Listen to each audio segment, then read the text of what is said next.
پیش خدمت ہے کہانی دمشق کا چور۔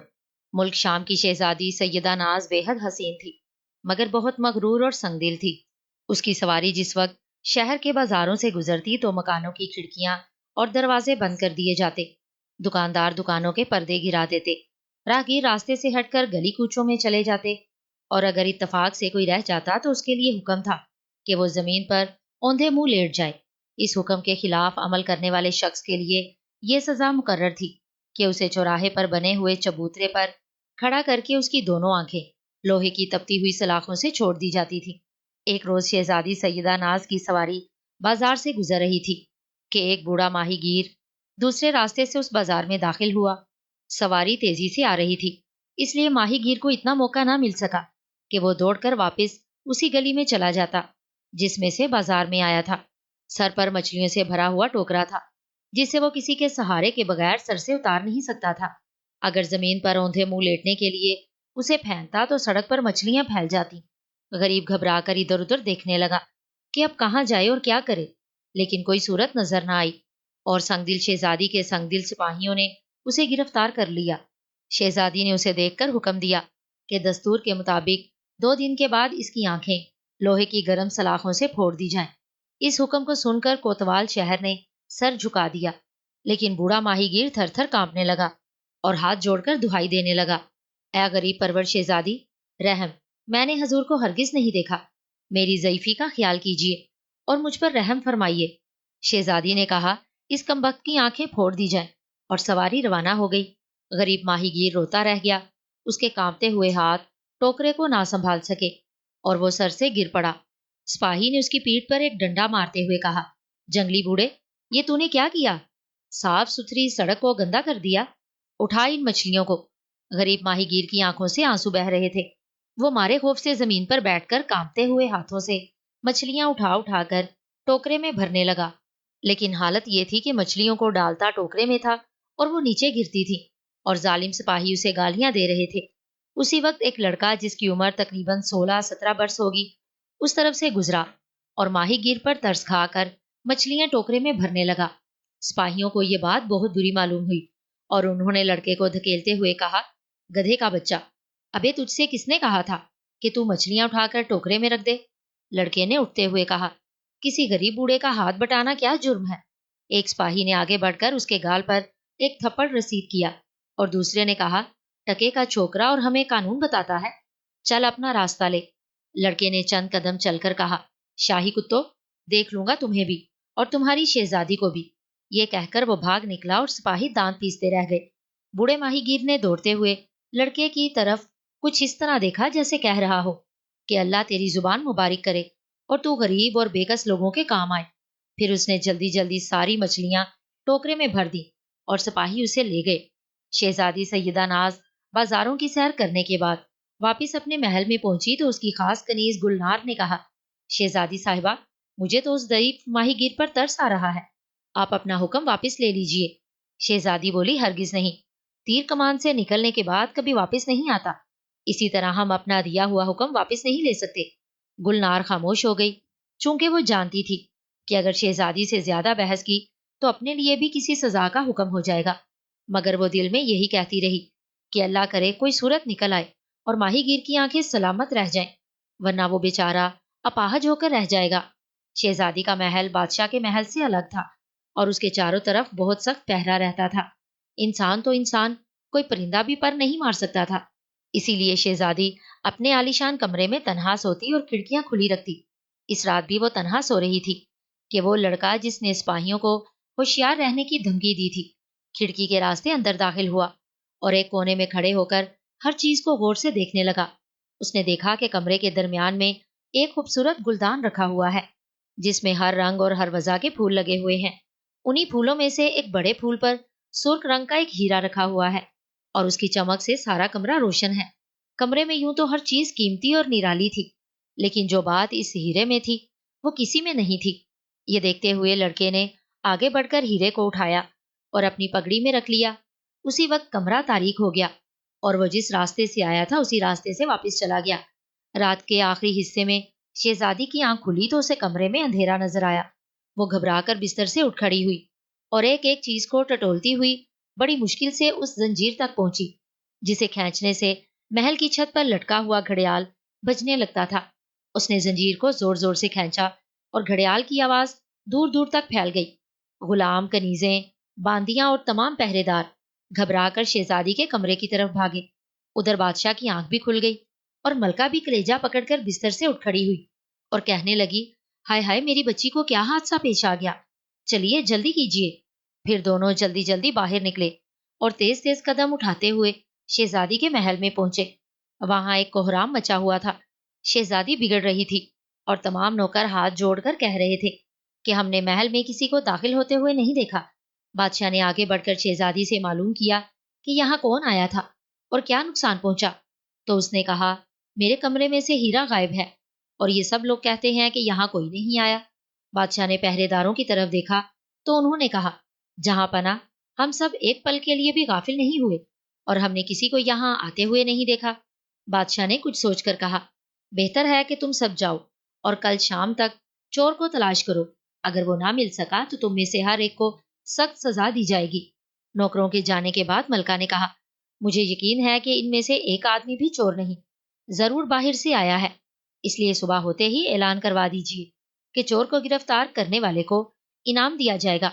بادشاہ حیران بھی تھا اور پریشان بھی، چونکہ یہ پہلی چوری تھی جو اس کے علم میں آئی تھی، اسی لیے وہ گردن لٹکائے خاموش اپنے محل کی طرف چل دیا اور صبح ہوتے ہی اس نے اعلان کروا دیا کہ جو شخص شہزادی کا گمشدہ ہیرا تلاش کر کے بادشاہ کو پیش کرے گا اسے منہ مانگا انعام دیا جائے گا۔ دوسرے دن وہ دربار میں بیٹھا ہوا فریادیں سن رہا تھا کہ ایک خوبصورت نوجوان لڑکا سر پر پگڑی باندھے، صدری اور ڈھیلا پاجامہ پہنے دربار میں داخل ہوا اور تخت کے سامنے نہایت دلیری سے کھڑے ہو کر سلام کیا۔ بادشاہ نے کہا، تم کون ہو اور کیا چاہتے ہو؟ وہ کہنے لگا، بادشاہ سلامت، میں شہزادی صاحبہ کا انمول ہیرا پیش کرنے اور اعلان کے مطابق منہ مانگا انعام حاصل کرنے کے لیے یہاں حاضر ہوا ہوں۔ بادشاہ نے کہا، شاباش، کہاں ہے وہ ہیرا؟ اس نے اپنی پگڑی میں سے ہیرا نکال کر نہایت ادب سے بادشاہ کو دے دیا۔ بادشاہ اسے دیکھ کر بہت خوش ہوا اور کہنے لگا کہ اب کہو، انعام میں کیا چاہتے ہو؟ لڑکے نے کہا، پرسوں شہزادی صاحبہ نے ایک غریب اور بوڑھے ماہی گیر کی آنکھیں پھوڑنے کا حکم دیا تھا، اسے واپس لیا جائے اور ان 5 سپاہیوں کی پیٹھ پر 20 کوڑے لگوائے جائیں جنہوں نے ماہی گیر کو گرفتار کیا تھا اور مجھے گالیاں دی تھی۔ بادشاہ نے کہا، تمہارا اس ماہی گیر سے کیا رشتہ ہے؟ لڑکے نے جواب دیا، کچھ بھی نہیں، مجھے اس کی غریبی، ضعیفی اور مجبوری دیکھ کر اس کی حالت پر رحم آتا ہے، اس لیے اس نے اگر شہزادی صاحبہ کو دیکھ بھی لیا تھا تو اس کا ان پر کوئی اثر نہیں پڑ سکتا۔ بادشاہ نے وزیر اعظم فاروق سمت سے کہا، ہم نے اس ماہی گیر کا قصور معاف کیا، اب اسے آزاد کر دو اور 5 سپاہیوں میں سے ہر ایک کی پیٹھ پر 20 کوڑے لگواؤ اور اس لڑکے کو قید خانے میں ڈال دو۔ لڑکے نے کہا، بادشاہ سلامت، میرا قصور کیا ہے؟ بادشاہ نے جواب دیا، چوری، تم نے ہیرا چرایا تھا۔ لڑکا کہنے لگا، میں نے تو ماہی گیر کو آزاد کروانے کے لیے چوری کی تھی۔ بادشاہ بولا، اب صفائی کی ضرورت نہیں۔ لڑکے نے کہا، اگر مجھے قید کیا تو یاد رکھیے، میں آپ کے تاج کی چوری کروں گا اور پھر آپ مجھے نہیں پکڑ سکیں گے۔ بادشاہ بولا، نادان لڑکے، بے وقوف نہ بنو۔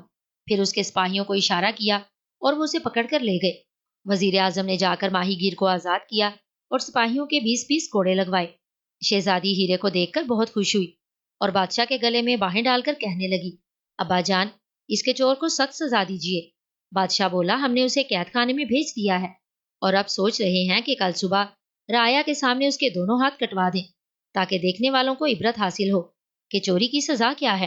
شہزادی کہنے لگی، بالکل درست ہے، اس نے آپ کو تاج چرانے کی دھمکی بھی تو دی ہے۔ بادشاہ نے کہا، مگر ہمارے کمرے تک پہنچنے سے پہلے ہی اس کے دونوں ہاتھ کٹوا دیے جائیں گے۔ پھر اس نے جا کر وزیر اعظم سے کہا، آج شام تک سارے شہر میں منادی کرا دو کہ شہزادی کا ہیرا چرانے والے چور کے دونوں ہاتھ کل صبح قلم کیے جائیں گے، لہٰذا سب لوگ جمع ہو کر یہ تماشا دیکھیں۔ وزیر نے کہا، بہت بہتر، واقعی اگر اس لڑکے کو یہ سزا نہ دی گئی تو آئندہ یہ بہت بڑا ڈاکو بن جائے گا۔ پھر اس نے جا کر منادی کرا دی اور قید خانے میں چور لڑکے کو بادشاہ کا فیصلہ سناتے ہوئے کہا، اگر تم چوری نہ کرتے تو اس کم عمری میں ایسی سخت سزا سے محفوظ رہتے۔ لڑکے نے کہا لگاتے ہوئے کہا، دیوانے ہوئے ہو، میرے ہاتھ کون کاٹ سکتا ہے؟ میں تو سورج نکلنے سے پہلے ہی اس قید سے آزاد ہو جاؤں گا۔ وزیر اعظم نے باہر آ کر داروغہ جیل سے کہا، آج رات سخت پہرا لگا دینا اور اندر بالکل اندھیرا رکھنا تاکہ یہ قیدی لڑکا کسی چیز کو نہ دیکھ سکے۔ داروغہ نے کہا بہت بہتر، آپ بے فکر رہیں۔ وزیر اعظم چلا آیا اور داروغہ نے قید خانے کے چاروں طرف سپاہیوں کو مقرر کر دیا۔ رات گزر گئی اور صبح ہوتے ہی وزیر اعظم لڑکے کو دیکھنے کے لیے آیا، لیکن وہ یہ دیکھ کر حیران رہ گیا کہ ہتکڑیاں اور بیڑیاں فرش پر پڑی ہوئی ہیں، دروازے اور روشن دان بند ہیں، لیکن چور لڑکا غائب ہے۔ اس نے داروغہ کو بلا کر سخت سست کہا اور اسے دریافت کیا، اگر تمام سپاہی جاگ رہے تھے تو لڑکا کیسے غائب ہو گیا؟ داروغہ نے کہا وزیر صاحب، آج کی رات تو میں خود بھی یہاں سے نہیں گیا، تھوڑی دیر کے بعد یہاں آ کر معائنہ کرتا رہا، سمجھ میں نہیں آتا کہ وہ کیسے نکلا اور کہاں چلا گیا۔ وزیر کو بہت غصہ آیا اور اس نے جا کر بادشاہ سے شکایت کی۔ وہ بھی غصے سے آگ بگولا ہو گیا اور اس نے حکم دیا کہ داروغہ اور ان تمام سپاہیوں کو جو رات پہرے پر مقرر کیے گئے تھے قید کر دو، اور صبح شام ان میں سے ہر ایک کی پیٹھ پر 5 کوڑے لگواؤ۔ بادشاہ کا سارا دن پریشانی اور غصے کی حالت میں گزرا۔ اس نے کسی سے بات نہیں کی، شہزادی کو بھی نہیں دیکھا اور رات کو بھی وقت سے پہلے ہی بستر پر لیٹ گیا۔ شہزادی سیدہ ناز صبح ہوتے ہی بادشاہ کے پاس آئی تو اس نے دیکھا کہ وہ بہت ہی اداس ہے اور سر پکڑے ہوئے کھڑکی سے جھانک رہا ہے۔ شہزادی نے اس کے قریب جا کر اس کے شانے پر ہاتھ رکھا اور کہا، ابا جان، آپ کی اداسی کا سبب کیا ہے؟ اس نے جواب دیا، کل وہ چور لڑکا قید سے بھاگنے میں کامیاب ہو گیا اور آج رات میرا تاج چرا کر لے گیا۔ یہ بہت ہی عجیب بات ہے کہ وہ سب کی آنکھوں میں دھول جھونک کر محل میں داخل ہو جاتا ہے اور جو چیز چاہتا ہے اٹھا کر لے جاتا ہے۔ شہزادی کہنے لگی، میرا خیال ہے کہ وہ یہاں کے نوکروں سے ملا ہوا ہے، ورنہ اسے محل میں داخل ہونے کی جرت نہیں ہو سکتی۔ بادشاہ نے کہا، مجھے یقین ہے کہ بوڑھے ماہی گیر سے اس لڑکے کا ضرور کوئی تعلق ہے، لہٰذا اسے گرفتار کرنے کے لیے اس ماہی گیر کو بلوا کر یہاں رکھا جائے اور کسی سخت سزا کا اعلان کیا جائے، پھر جیسے ہی وہ اس کی مدد کے لیے آئے اسے گرفتار کر لیا جائے۔ شہزادی نے کہا، یہ بہت اچھی تدبیر ہے۔ بادشاہ نے اسی وقت وزیر اعظم کو بلوا کر اسے اپنی تدبیر سے آگاہ کیا۔ وزیر اعظم نے سوچ کر جواب دیا، اس لڑکے سے تاج حاصل کرنے کے بعد اسے اپنی نگرانی میں رکھنا چاہیے۔ شہزادی بولی، اسے رسیوں میں جکڑ کر میں اپنے کمرے میں رکھوں گی، پھر دیکھتی ہوں کہ یہ کیسے بھاگتا ہے۔ وزیر اعظم نے جا کر سپاہیوں کو حکم دیا کہ وہ ماہی گیر کو پکڑ کر لے آئیں۔ حکم کی دیر تھی کہ سپاہی گھوڑوں پر سوار ہو کر گئے اور 1 گھنٹے میں بوڑھے کو لے کر آ گئے۔ بادشاہ نے اسے تو شاہی مہمان خانے میں بھیج دیا اور شہر میں اعلان کروا دیا کہ بوڑھے ماہی گیر کی آنکھیں نکال کر چیلوں کو کھلائی جائیں گی اور وہ اس وقت شہزادی کے محل میں قید ہے۔ اس اعلان کو سن کر سارے شہری افسوس کرنے لگے۔ لڑکے نے جب سنا تو اسے بھی بہت غصہ آیا اور کہنے لگا کہ مجھ پر زور نہیں چلا تو پھر غریب بوڑھے کو نشانہ بنا دیا، مگر مقصد میں کامیاب ہونا مشکل ہے۔ رات کے وقت شہزادی کے محل پر بہت سخت پہرا تھا۔ بادشاہ بھی بھیس بدلے ہوئے نیچے گشت لگا رہا تھا کہ نصف شب کے شہزادی کے کمرے سے ایک چیخ نکلی اور سارا محل گونج اٹھا۔ بادشاہ، وزیر اور سپاہی گھبرا کر بے تحاشا دوڑے اور جلدی جلدی کمرے میں داخل ہوئے۔ انہوں نے دیکھا کہ شہزادی فرش پر پڑی ہوئی ہے۔ بادشاہ نے نیچے بیٹھ کر اس کا سر زانو پر رکھ لیا اور فوراً ہی شاہی طبیب کو بلوایا۔ اس نے دیکھ کر کہا، افسوس، شہزادی صاحبہ ہم سے بچھڑ گئی، انہیں کسی موذی سانپ نے ڈس لیا ہے۔ بادشاہ کی آنکھوں سے آنسو بہنے لگے اور وہ سسکیاں لینے لگا، یا الہی، یہ تو نے کیا کیا؟ میری زندگی کا سہارا ایک یہی تو تھی، اسے بھی تو نے چھین لیا۔ سب نے بادشاہ کو تسلی دی اور شہزادی کو اٹھا کر پلنگ پر لٹا دیا۔ اسی وقت وزیر کی نظر بادشاہ کے تاج پر پڑی اور وہ کہنے لگا، جہاں پناہ، یہ دیکھیے، آپ کا تاج یہاں میز پر رکھا ہوا ہے۔ ایسا معلوم ہوتا ہے کہ چور تاج لے کر یہاں آیا تھا۔ پھر اس نے کچھ سوچ کر کہا، کہیں وہی بدماش تو سانپ کو نہیں چھوڑ گیا؟ بادشاہ نے اس کی بات پر توجہ نہیں دی، چونکہ اس وقت اس کا کلیجہ اپنی اکلوتی بیٹی کے غم سے پھٹا جا رہا تھا۔ صبح ملک شام کی مغرور شہزادی سیدہ ناز دریا کے کنارے شاہی قبرستان میں دفنا دی گئی۔ اس افسوسناک خبر سے سارے ملک پر مردنی چھا گئی۔ گھر گھر افسوس کیا جا رہا تھا۔ دکانیں، مدرسے، عدالتیں، غرض ہر کاروبار بند کر دیا گیا تھا۔ مسجدوں اور دوسری عبادت گاہوں میں شہزادی کے لیے دعائیں مانگی جا رہی تھیں۔ دوسری صبح بادشاہ امیروں اور وزیروں کے ہمراہ اپنی چہیتی بیٹی کی قبر پر فاتحہ پڑھنے اور پھول چڑھانے کے لیے گیا تو اس نے دیکھا کہ قبر کھلی ہوئی ہے، ادھر ادھر مٹی کے ڈھیر لگے ہوئے ہیں اور قبر میں سے میت غائب ہے۔ یہ حال دیکھ کر بادشاہ کے دل کو ایسا صدمہ پہنچا کہ وہ بے ہوش ہو کر زمین پر گر پڑا۔ لوگوں نے پانی لا کر اس کے چہرے پر چھینٹے مارے، پنکھا جلا، پھر اسے ہوش آیا، مگر اس کے حواس قائم نہیں تھے۔ وہ ایک ایک کی صورت اس طرح دیکھ رہا تھا جیسے وہ سب اس کے لیے اجنبی تھے۔ وزیروں نے آپس میں مشورہ کر کے بادشاہ کو اٹھایا اور گاڑی میں لٹا کر محل کی طرف روانہ ہو گئے۔ شاہی طبیبوں نے بادشاہ کا علاج کیا اور 4 روز کے بعد اس کے حواس قائم ہو گئے۔ اسے بیٹی کے مرنے کا اتنا غم نہیں تھا جتنا اس کی میت کے غائب ہو جانے کا ملال تھا۔ اس لیے اس نے جاسوسوں کو مقرر کر دیا کہ وہ میت چرانے والے کا سراغ نکالیں۔ جاسوس شہر دمشق میں ایک جال سا پھیلا کر چور کو تلاش کرنے لگے، لیکن انہیں کیا معلوم تھا کہ میت کا چور شہر دمشق سے نکل کر ملک شام کی سرحد بھی پار کر چکا تھا۔ وہ اپنے تیز رفتار سفید گھوڑے پر مردہ شہزادی کو رکھے ہوئے نہایت تیزی سے عراق کے دارالخلافہ شہر بغداد کی طرف چلا جا رہا تھا۔ چونکہ اسے یقین تھا کہ بغداد میں اسے پناہ مل جائے گی، وہ نہایت تیزی سے راستہ طے کرتا چلا جا رہا تھا، لیکن یہ فکر اسے بری طرح ستا رہی تھی کہ شہر پناہ کے دروازے پر اس لاش کو کس طرح چھپائے گا۔ منزلیں طے کرنے کے بعد جب وہ ایک چھوٹی سی بستی کے قریب پہنچا تو اس نے لاش کو گھنی جھاڑیوں میں چھپا دیا اور بستی میں جا کر لکڑی کا ایک صندوق خرید لایا اور اس میں لاش کو بند کر کے بغداد کی طرف چل دیا۔ رات کا وقت تھا، شہر پناہ کا دروازہ بند کیا جا رہا تھا کہ دمشق کا چور صندوق لیے ہوئے اس میں داخل ہوا۔ وہاں ایک سوداگر کھڑا ہوا تھا، اس نے اسے روک لیا اور کہا، تم کو میرے ہاں 3 روز مہمان رہنا ہوگا، چونکہ میں ہر جمعے کی رات کو یہاں آتا ہوں اور سب سے آخر میں آنے والے شخص کو اپنا مہمان ٹھہراتا ہوں۔ آج اتفاق سے شہر پناہ میں داخل ہونے والے تم آخری شخص ہو۔ دمشق کا چور جو اس وقت ایک لاش لیے ہوئے تھا سوچنے لگا کہ اب مجھے کیا کرنا چاہیے۔ اگر میں اس کے ہاں مہمان ٹھہر گیا تو اسے لاش کا حال معلوم ہو جائے گا، لیکن پھر اسے خیال آیا کہ اگر میں کسی سرائے میں گیا تو وہاں بھی یہ راز کھلے بغیر نہیں رہے گا، اس سے تو بہتر ہے کہ میں اس سوداگر کے ہی ساتھ چلا جاؤں۔ یہ سوچ کر وہ کہنے لگا، آپ جیسے نیک انسان کے ہاں مہمان ٹھہرنا میری خوش قسمتی ہے۔ سوداگر نے مسکراتے ہوئے کہا، یہ میری خوش نصیبی ہے کہ تم نے خوشی سے میری دعوت کو قبول کر لیا۔ پھر وہ اسے اپنے ہمراہ اپنی عالی شان حویلی میں لے گیا۔ وہاں اس کا گھوڑا تو استبل میں بھیج دیا اور اسے ایک سجے ہوئے کمرے میں لے گیا اور کہنے لگا، تمہارے لیے یہ کمرہ ہے، یہاں ضرورت کی ہر چیز موجود ہے، تمہیں کسی قسم کی تکلیف نہیں ہوگی۔ اس کمرے میں کھڑکیاں اور روشن دان نہیں ہیں اور دروازہ بھی ایسا ہے کہ تمہیں باہر کا شور و غل سنائی نہیں دے گا۔ چور بولا، مجھے میز پر رکھا ہوا یہ مور بہت پسند آیا ہے۔ سوداگر نے کہا، اس مور میں بہت سے کل پرزے لگے ہوئے ہیں، وہ جس وقت حرکت میں آتے ہیں تو یہ مور ناچنے لگتا ہے۔ چور کہنے لگا، کیا میں اس وقت اس کا ناچ دیکھ سکتا ہوں؟ اس نے کہا، اس کے ناچنے کا وقت مقرر ہے، جب وقت آئے گا تو یہ خود بخود ناچنے لگے گا۔ ہاں یہ یاد رکھنا کہ جس وقت یہ ناچ رہا ہو تو اس کے قریب ہرگز نہ جانا۔ اس نے مور کو غور سے دیکھتے ہوئے کہا، یہ بہت قیمتی معلوم ہوتا ہے، آپ نے اسے کہاں سے حاصل کیا تھا؟ سوداگر بولا، یہ مجھے تحفے میں ملا تھا۔ پھر اس نے تالی بجا کر ایک غلام کو بلایا اور اس نے کہا، اگر کھانا تیار ہو گیا ہو تو فوراً دسترخوان پر چن دو۔ غلام نے عرض کیا، آقا تشریف لے چلیے۔ دسترخوان پر کھانا چن دیا گیا ہے۔ سوداگر نے چور کا ہاتھ پکڑا اور ایک دوسرے کمرے میں لے گیا اور اسے اپنے ساتھ کھانا کھلایا۔ کھانے کے بعد سوداگر نے کہا، اب تم آرام کرو، کل شام پھر ملاقات ہوگی۔ چور بولا، کیا دن میں آپ یہاں نہیں ہوں گے؟ سوداگر نے کہا، نہیں، میں صبح سویرے ہی چلا جاتا ہوں اور شام کو واپس آتا ہوں۔ چور نے خدا حافظ کہا اور اپنے کمرے میں جا کر دروازہ اندر سے بند کر لیا۔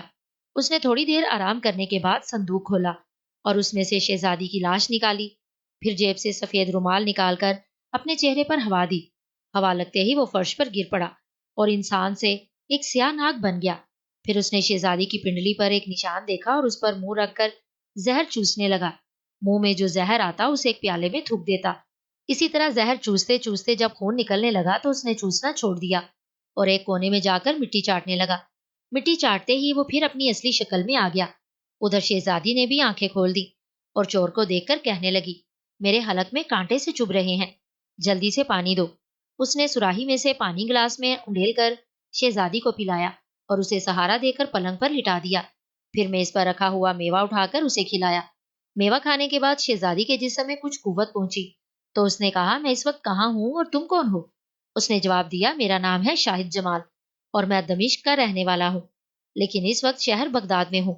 شہزادی نے کچھ سوچتے ہوئے کہا، آنکھ کھلنے سے پہلے میں ایک خواب دیکھ رہی تھی، بہت ہی بھیانک خواب، مگر جو کچھ خواب کے آخر میں دیکھ رہی تھی آنکھ کھلنے کے بعد بھی وہی نظر آ رہا ہے، یہ کیا راز ہے؟ شاہد بولا، خواب میں کیا دیکھا تھا؟ شہزادی کہنے لگی، میں دیکھ رہی تھی کہ میں مر گئی ہوں اور مجھے دریا کے کنارے شاہی قبرستان میں دفنا دیا گیا ہے۔ پھر اچانک قبر کھلی اور تم نے مجھے باہر نکال کر سفید گھوڑے پر ڈال دیا اور اسے بہت تیزی سے دوڑانے لگے۔ بہت دور جانے کے بعد تم نے مجھے جھاڑیوں میں چھپایا، پھر ایک صندوق لا کر اس میں بند کر دیا۔ بہت دیر کے بعد تم نے صندوق میں سے مجھے نکالا اور سیاہ ناک بن کر زہر چوسنے لگے۔ شاہد حیرانی سے اس کی صورت دیکھنے لگا کہ یہ اپنے ہوش و حواس میں تو نہیں تھی، پھر اسے یہ سب کچھ کیسے معلوم ہو گیا؟ وہ ابھی اسی پریشانی میں تھا کہ شہزادی بولی، تم کیا سوچ رہے ہو؟ مجھے بتاؤ، میں اپنے محل میں ہوں یا کہیں اور ہوں؟ شاہد نے کہا، تم نے جو کچھ خواب میں دیکھا وہ سب حقیقت ہے۔ تم اپنے محل میں سو رہی تھی کہ ایک سانپ نے تمہیں ڈس لیا تھا اور تمہارے والد نے تمہیں دفنا دیا تھا، لیکن مجھے یہ بات معلوم تھی کہ سانپ جسے ڈس لیتا ہے وہ 3 دن تک زندہ رہتا ہے، اس لیے میں قبر کھود کر تمہیں یہاں لے آیا۔ شہزادی نے کہا، تم مجھے کیسے جانتے ہو؟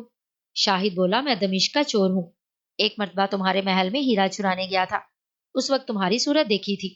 شہزادی نے کہا، تم سانپ کیسے بن گئے تھے؟ کیا تم کوئی جادوگر ہو؟ شاہد بولا، میں جادوگر تو نہیں ہوں، لیکن میرے پاس ایک رومال ہے جو مجھے میرے والد صاحب نے مرتے وقت دیا تھا، اس کی ہوا سے میں سانپ بن جاتا ہوں اور مٹی چاٹ کر دوبارہ اپنی اصلی شکل میں آ جاتا ہوں۔ شہزادی نے آنکھیں بند کر لی اور کچھ سوچنے لگی۔ شاہد نے کہا، کیا سوچ رہی ہو؟ وہ کہنے لگی، میں سوچ رہی ہوں کہ سانپ کے ڈسنے کے بعد میری سیلانی روح جو کچھ دیکھ رہی تھی وہ مجھے خواب کی صورت میں نظر آ رہا تھا۔ شاہد بولا، مجھے بھی ایسا ہی معلوم ہوتا ہے، اب اس خیال کو دل سے نکال دو اور سو جاؤ۔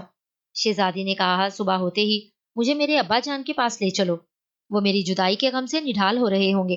شاہد کہنے لگا، اب انہیں بھول جاؤ، میں تمہیں اپنے لیے نکال کر لایا ہوں، اب تمہیں میرے ساتھ رہنا ہوگا۔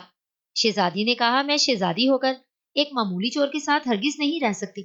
شاہد بولا، مگر اب رہنا پڑے گا، اور اب تو ویسے بھی شہزادی نہیں ہو۔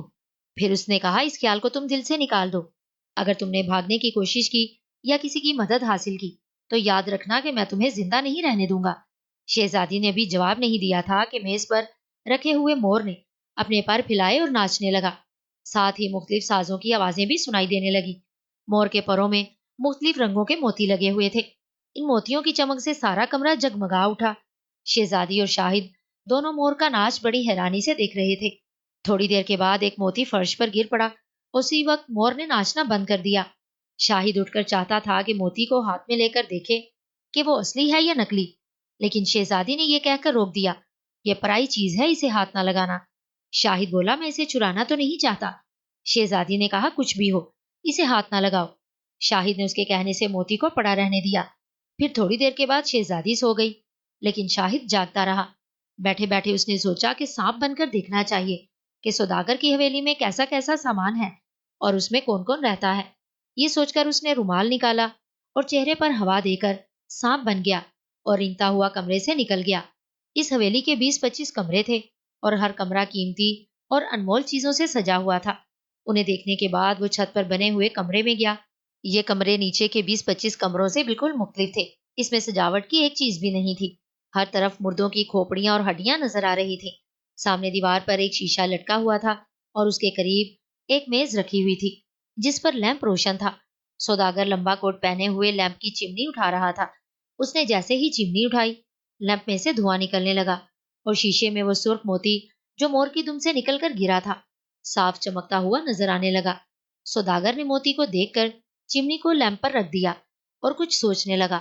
شاہد نے یہ تماشا دیکھا تو سمجھ گیا کہ یہ شخص سوداگر نہیں بلکہ جادوگر ہے اور اس سرخ موتی میں ضرور کوئی راز ہے۔ پھر وہ سوچنے لگا کہ یہ بہتر ہی ہوا جو میں نے اسے ہاتھ نہیں لگایا۔ یہ سوچ کر وہ رینگتا ہوا واپس اپنے کمرے میں چلا گیا اور مٹی چاٹ کر اپنی اصلی شکل میں آ گیا اور دروازہ اندر سے بند کر کے شہزادی کے پلنگ کے پاس ہی نیچے بچھے ہوئے قالین پر سو گیا۔ صبح جب اس کی آنکھ کھلی تو شہزادی بھی جاگ رہی تھی۔ اس نے شہزادی کو سارا حال سنایا اور کہا، اب ہمیں یہاں سے نکلنا چاہیے ورنہ یہ جادوگر ہمیں نقصان پہنچائے بغیر نہیں رہے گا۔ شہزادی کہنے لگی، میں تو خود بھی یہاں رہنا نہیں چاہتی، ہمیں فوراً دمشق روانہ ہو جانا چاہیے۔ شاہد نے بھی جواب نہیں دیا تھا کہ جادوگر آ موجود ہوا اور شہزادی کو دیکھ کر شاہد سے کہنے لگا، یہ کون ہے اور یہاں کب آئی؟ اس نے جواب دیا، یہ میری بیوی ہے اور ڈاکوؤں کے خوف سے میں اسے صندوق میں لٹا کر لایا تھا۔ جادوگر خاموش ہو گیا، پھر اس نے فرش پر پڑا ہوا موتی اٹھا کر مور کے پر میں لگا دیا۔ شہزادی بولی، اب آپ ہمیں اجازت دیجیے، ہم یہاں سے جانا چاہتے ہیں۔ جادوگر نے کہا، ابھی نہیں، میں اپنے مہمان کو 3 دن کے بعد رخصت کرتا ہوں۔ اگر طبیعت گھبرا رہی ہے تو ناشتہ کرنے کے بعد میرے باغ کی سیر کرنا، وہاں بہت ہی عجیب و غریب چیزیں ہیں، انہیں دیکھ کر تم حیران رہ جاؤ گے۔ یہ کہہ کر جادوگر چلا گیا اور تھوڑی دیر کے بعد اس نے دونوں کے لیے ناشتہ بھیج دیا۔ اس میں شیر خورما، سیب کا مربع، میدے کے پراٹھے، شاہی ٹکڑے اور شہد تھا۔ شہزادی کہنے لگی، ان میں سے کوئی ایسی چیز نہ ہو جس پر جادو کا اثر ہو۔ شاہد بولا، میں بھی یہی سوچ رہا ہوں، لیکن اب کیا کرنا چاہیے؟ شہزادی نے کہا، ہم اس میں سے کچھ نہیں کھائیں گے، بھوکا رہنا ہی بہتر ہے، اور باغ کی سیر کے بہانے یہاں سے بھاگ جائیں گے۔ شاہد نے اس تجویز کو پسند کیا اور سارا ناشتہ خالی صندوق میں ڈال کر پلیٹیں خالی کر دی۔ پھر جادوگر آیا اور دونوں کو اپنے ہمراہ باغ میں لے گیا اور کہنے لگا، میں تو بازار جا رہا ہوں، تم دونوں یہاں کی سیر کرو، لیکن اس باغ کی کسی چیز کو ہاتھ نہ لگانا۔ جادوگر چلا گیا اور دونوں سیر کرنے لگے۔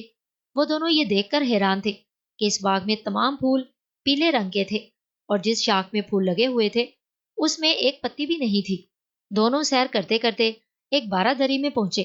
یہاں بے شمار پنجرے لٹکے ہوئے تھے اور ہر پنجرے میں ایک خوبصورت پرندہ بند تھا۔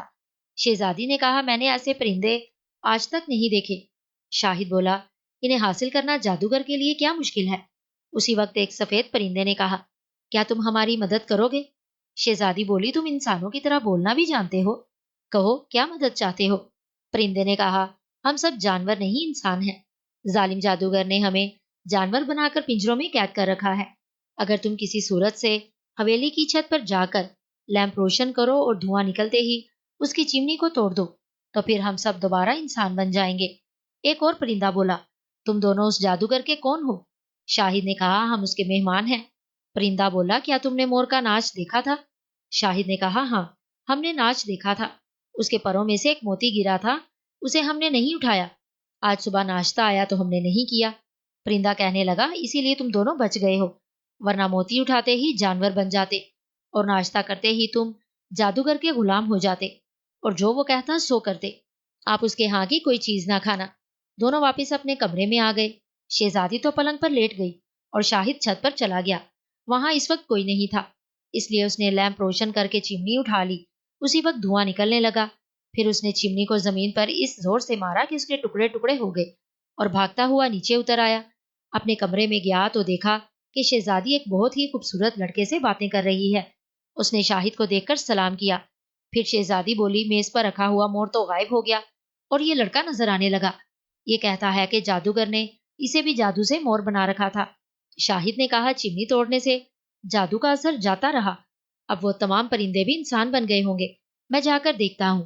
یہ کہہ کر شاہد باغ میں گیا۔ وہاں پیلے پھول اب مختلف رنگوں کے ہو گئے تھے اور سامنے سے لوگوں کا ایک گروہ چلا آ رہا تھا۔ قریب پہنچ کر ہر شخص نے شاہد کا شکریہ ادا کیا اور اس سے کہا، جادوگر کی واپسی سے پہلے پہلے ہم سب کو یہاں سے چلے جانا چاہیے۔ شاہد نے ان سب کے حالات دریافت کیے تو اسے معلوم ہوا کہ ان میں سے زیادہ لوگ سوداگر تھے جو اپنا مال و اسباب بیچنے کے لیے بغداد آئے تھے۔ باقی لوگوں میں سے کوئی شہزادہ تھا، کوئی بادشاہ جو بھیس بدل کر بغداد کی سیر کرنے اور یہاں کے حالات دریافت کرنے آئے تھے، اور ان سب کا قیمتی سامان جادوگر نے اپنے قبضے میں کر لیا تھا۔ شہزادے نے ان سب سے کہا، حویلی میں چل کر سب اپنا اپنا مال سمیٹ لے تاکہ کسی کو نقصان نہ ہو۔ غرض یہ سب لوگ حویلی میں گئے اور اپنا سامان تلاش کرنے لگے، لیکن تھوڑے تھوڑے سامان کے سوا کچھ نہ ملا، اور انہوں نے اپنا نقصان پورا کرنے کے لیے وہاں رکھا ہوا دوسرا سامان بھی سمیٹ لیا۔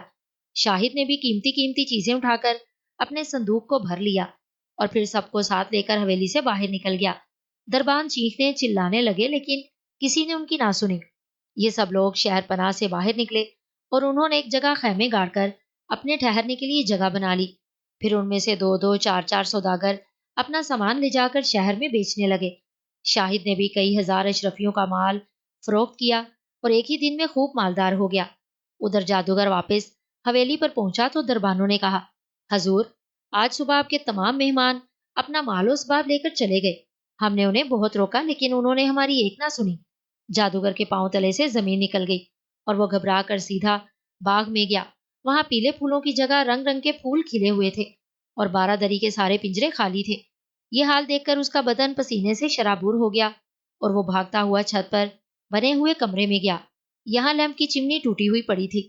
اسے دیکھ کر اس کی آنکھوں تلے اندھیرا چھا گیا اور وہ سر پکڑ کر رونے لگا۔ ہائے، وہ چمنی جسے میں نے 10 سال کی محنت کے بعد حاصل کیا تھا، آج ٹوٹ گئی۔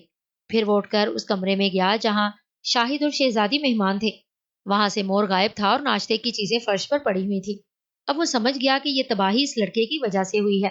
پھر اس نے دل میں کہا کہ مگر یہ کمبخت ناشتہ کر لیتا تو میرے حکم کے بغیر ایک قدم بھی نہیں اٹھا سکتا تھا۔ مگر اس چالاک اور ہوشیار لڑکے نے نہ موتی اٹھایا اور نہ ناشتہ کیا۔ خیر یہ میرے ہاتھ سے بچ کر نہیں جا سکتا۔ پھر اس نے اپنے کمرے میں جا کر نجومی کا بھیس بدل کر اور کان میں پینسل لگا کر حویلی سے نکلا اور لوگوں سے پوچھتا ہوا شہر پناہ سے باہر چلا گیا۔ تھوڑے ہی فاصلے پر خیمے تھے۔ وہ ان کے قریب جا کر صدا لگانے لگا۔ اس کی آواز سن کر شہزادی کو شوق ہوا اور اس نے نجومی کو اپنے خیمے میں بلا لیا۔ جادوگر اس کی صورت دیکھتے ہی دانت پیسنے لگا کہ یہی میرے دشمن کی بیوی ہے، میں اسے ہرگز نہیں چھوڑوں گا۔ اس کمبخت نے مجھے تباہ کیا ہے، میں اسے برباد کر کے رہوں گا۔ پھر اس نے شہزادی کا ہاتھ اپنے ہاتھ میں لے کر دیکھا اور چند لمحوں تک دیکھتا رہا۔ پھر اس کے بعد جیب سے ایک ڈبیا نکالی اور اس کا ڈھکنا تھوڑا سا کھول کر شہزادی سے کہنے لگا، اس ڈبیا کو آنکھوں کے قریب رکھو اور دل میں سوال سوچ لو، اس کا جواب اس ڈبیا کے لگے ہوئے شیشے میں نظر آ جائے گا۔ شہزادی ڈبیا کو جیسے ہی آنکھوں کے پاس لے گئی، اس میں رکھی ہوئی بے ہوشی کی دوا سانس کے ساتھ اندر چلی گئی اور وہ بے ہوش ہو گئی۔ جادوگر نے خیمے سے سر نکال کر باہر دیکھا کہ ارد گرد کوئی ہے تو نہیں، پھر اسے کاندھے پر ڈال کر ایک چادر اڑا دی اور پچھلی طرف سے باہر نکل گیا اور جنگل کی طرف چل دیا۔ اتفاق سے اسی وقت شاہد واپس لوٹ آیا۔ وہاں دیکھا تو خیمہ خالی تھا۔ اس نے برابر والے لوگوں سے دریافت کیا تو انہوں نے کہا، تھوڑی دیر ہوئی ایک نجومی کو شہزادی نے خیمے میں بلایا تھا، اس کے بعد ہم نے کسی کو آتے جاتے نہیں دیکھا۔ شاہد کو یقین ہو گیا کہ وہ نجومی ہی اسے بہکا کر کہیں لے گیا ہے۔ پھر اسے خیال آیا کہ یہ دونوں کہیں پچھلی طرف سے تو نہیں نکل گئے۔ اس خیال کے آتے ہی وہ پچھلی طرف گیا۔ وہاں زمین کو غور سے دیکھا تو پیروں کے نشان نظر آ گئے۔ بس پھر کیا تھا، وہ تیز تیز قدم اٹھاتا ہوا نشانوں پر چل دیا۔ چلتے چلتے جب وہ بہت دور پہنچ گیا تو اسے جادوگر نظر آیا جو کاندھے پر شہزادی کو ڈالے ہوئے چلا جا رہا تھا۔ شاہد نے فوراً ہی رومال نکال لیا لیکن پھر کچھ سوچ کر جیب میں رکھ لیا اور دوڑنے لگا۔ شاہد جیسے ہی جادوگر کے قریب پہنچا، اس نے پلٹ کر دیکھا اور کہا، خبردار مجھ سے دور رہنا ورنہ جلا کر راکھ کر دوں گا۔ شاہد بولا، مکار، دغا باز اور بدماش، اسے نیچے اتار دے ورنہ تجھے خاک میں ملا دوں گا۔ جادوگر نے شہزادی کو نیچے پھینک دیا اور جیب سے کسی مردے کا پنجہ نکال کر بولا، اگر اپنی جان کی خیر چاہتا ہے تو واپس چلا جا ورنہ میں تجھے انسان سے حیوان بنا دوں گا۔ شاہد نے کہا، بہتر ہے، میں جا رہا ہوں۔ یہ کہہ کر وہ ایک طرف چلا گیا اور جھاڑیوں میں چھپ کر رومال کے ذریعے سانپ بن گیا اور گھاس میں رینگتا ہوا جادوگر کے پیچھے پہنچ گیا۔ وہ شہزادی کو اٹھانے کے لیے جیسے ہی جھکا، اس نے اس کی پنڈلی پر منہ مار کر اسے ڈس لیا اور وہ ہائے کہہ کر نیچے گر پڑا۔ تھوڑی ہی دیر تڑپتا رہا پھر ٹھنڈا ہو گیا۔ شاہد مٹی چاٹ کر اپنی اصلی شکل میں آ گیا۔ پھر اس نے ہوا دی، چشمے سے پانی لا کر چھینٹے دیے تو اسے ہوش آیا۔ شاہد نے کہا، اگر میں وقت پر نہ پہنچتا تو یہ کمبخت نہ جانے تمہارے ساتھ کیا سلوک کرتا۔ شہزادی نے جو غور سے اس کی طرف دیکھا تو وہ ظالم جادوگر تھا۔ وہ گھبرا کر اٹھ کھڑی ہوئی اور کہنے لگی، مجھے کیا خبر تھی، بے ایمان نجومی بن کر آیا تھا۔ شاہد بولا، خیر اب میں نے اسے ٹھکانے لگا دیا ہے، چلو واپس چلیں۔ دونوں واپس پہنچے تو سب لوگ اپنا اسباب باندھ رہے تھے۔ شاہد نے دریافت کیا تو ان لوگوں نے بتایا کہ ان کا سارا سامان فروخت ہو گیا ہے اور وہ سب واپس جانے کی تیاری کر رہے ہیں۔ شاہد نے کہا، جانے سے پہلے میں چاہتا ہوں کہ چل کر یہاں کے بادشاہ سے سارے حالات بیان کر دیے جائیں۔ سب نے اس تجویز کو پسند کیا اور اسباب باندھ کر شاہد کے ہمراہ چل دیے۔ بادشاہ کے محل پر پہنچنے کے بعد انہیں زیادہ دیر انتظار نہیں کرنا پڑا، جلد ہی ملاقات ہو گئی۔ بادشاہ نے اطمینان سے بیٹھ کر سارے حالات سنے، پھر شاہد کو شاباش دی اور وزیروں کو حکم دیا کہ وہ جنگل سے جادوگر کی لاش منگوا لیں اور اس کی حویلی کے تمام ملازموں کو رخصت کر کے اس پر شاہی قبضہ کر لیں۔ وزیر حکم بجا لانے کے لیے روانہ ہو گئے۔ بادشاہ نے ان تمام لوگوں کے ہمراہ ملازم کر دیے تاکہ وہ خیمے اکھاڑ دیں اور اپنا سامان اٹھوا کر لے آئیں، چونکہ اس نے ان سب کو اپنا مہمان ٹھہرا لیا ہے۔ غرض یہ سب اپنا سامان لے آئے اور بادشاہ کے ہاں رہنے لگے۔ تیسرے دن جادوگر کی حویلی شاہد کو دے دی گئی اور وہ اس کا مالک بن گیا۔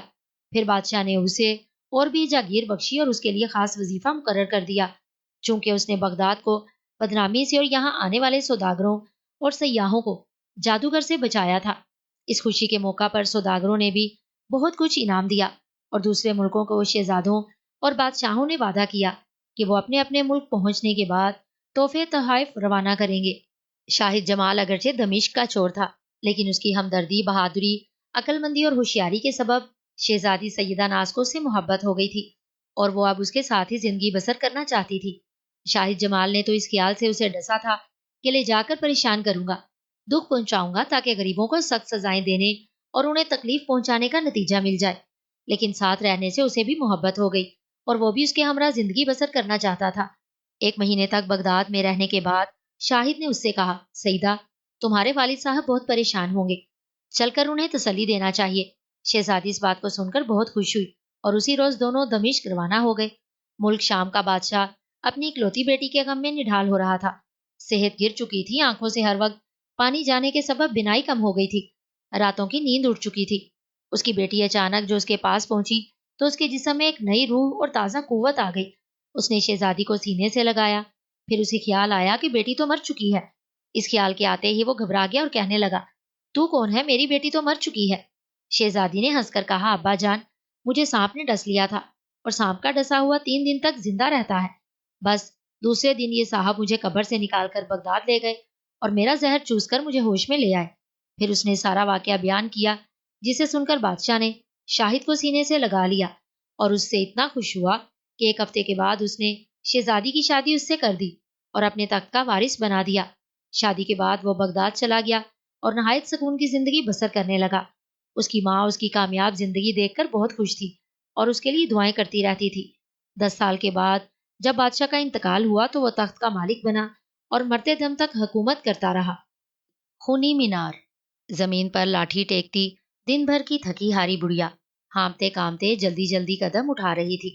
ادھر سورج آہستہ آہستہ ڈوب رہا تھا، لمبے لمبے سائے دھندلے ہوتے جا رہے تھے۔ ننھی منی چڑیا، کالے کالے کوے اور بہت سے پرندے اونچے اونچے درختوں پر اتر رہے تھے۔ درختوں کے سائے میں گھنی جھاڑیاں ابھی سے سیاہ نظر آنے لگی تھی۔ بڑھیا کو فکر تھی کہ اندھیرا تو بس اب چھانے والا ہے، میرا چاند اگر ابھی بھی نہ ملا تو کیا ہوگا؟ میں اسے اندھیرے میں کیسے تلاش کروں گی؟ کہاں جاؤں گی؟ اس جنگل میں کس سے پوچھوں گی کہ میری آنکھ کا نور، دل کا سرور، جگر کا ٹکڑا اور بڑھاپے کا سہارا میرا اسرار کہاں ہے؟ سورج غروب ہو گیا، چاروں طرف تاریکی پھیل گئی، پہاڑیاں، ٹیلے، درخت، جھاڑیاں اور راستے سب ایک ہو گئے۔ ممتا کی ماری ضعیف اور کم عمر عورت چلتے چلتے ٹھہر گئی۔ وہ سوچنے لگی، کہیں میرا اسرار گھر لوٹ نہ آیا ہو۔ میں گھر میں چراغ تو جلا آئی ہوں، پر دروازے میں قفل لگا دیا ہے۔ وہ کواڑ کی جھریوں سے جھانک کر دیکھے گا کہ چراغ جل رہا ہے تو وہ دل میں کہے گا کہ اماں جان اکیلے پن سے گھبرا کر کسی کے گھر جا بیٹھی ہوں گی۔ پھر وہ سوچنے لگا، چودھری اللہ بخش کے ہاں گئی ہوں گی، اور وہ جا کر چودھری سے پوچھے گا، ماں جی آپ کے گھر تو نہیں آئی ہیں؟ وہ اپنی موٹی گردن کو ہلا کر جلدی جلدی منہ چلائے گا، پھر پان کی پیک تھونک کر بولے گا، نہیں بیٹے، تمہاری ماں جی ہمارے گھر آتی ہی کب ہے؟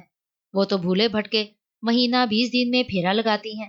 میرا چاند پھر ماسی نجو کے گھر جائے گا، وہاں بھی مجھے نہیں پائے گا تو وہ رسولن بھی کے گھر میں جھانکے گا اور پھر اداس ہو جائے گا۔ وہ بیٹے کی اداسی کا خیال کر کے اور بھی پریشان ہو گئی اور سوچنے لگی، مجھے واپس چلنا چاہیے، اس گھوپ اندھیرے میں اسے تلاش کرنا ممکن نہیں ہے۔ یہ سوچ کر وہ واپس چلی گئی، لاٹھی سے راستے کا اندازہ کرتی، سنبھل سنبھل کر قدم اٹھاتی۔ وہ واپس چلی تو صحیح، لیکن تھوڑی ہی دور چل کر وہ راہ سے بھٹک گئی۔ اس کی لاٹھی کبھی جھاڑیوں سے ٹکراتی، کبھی درختوں سے اور کبھی اوپر نیچے ٹیلوں سے۔ وہ بہت دیر تک بھٹکتی رہی، مگر نہ راہ ملنی تھی نہ ملی۔ وہ زمین پر بیٹھ گئی اور اس کی آنکھوں سے آنسو ٹپکنے لگے۔ روتے روتے وہ سوچنے لگی کہ میرے قدم اس طرف کیوں اٹھے تھے؟ میں نے اسے گھر گھر کیوں نہیں تلاش کیا؟ میں نے لوگوں سے کیوں نہیں پوچھا کہ انہوں نے میرے پیارے اسرار کو تو کہیں نہیں دیکھا؟ اے میرے مولا، یہ بات میرے ذہن میں کیوں نہیں آئی کہ وہ اس بھیانک جنگل میں آخر کیوں آئے گا؟ اس نے تو کبھی مجھ سے اس جنگل کے بارے میں کوئی بات بھی نہیں کی۔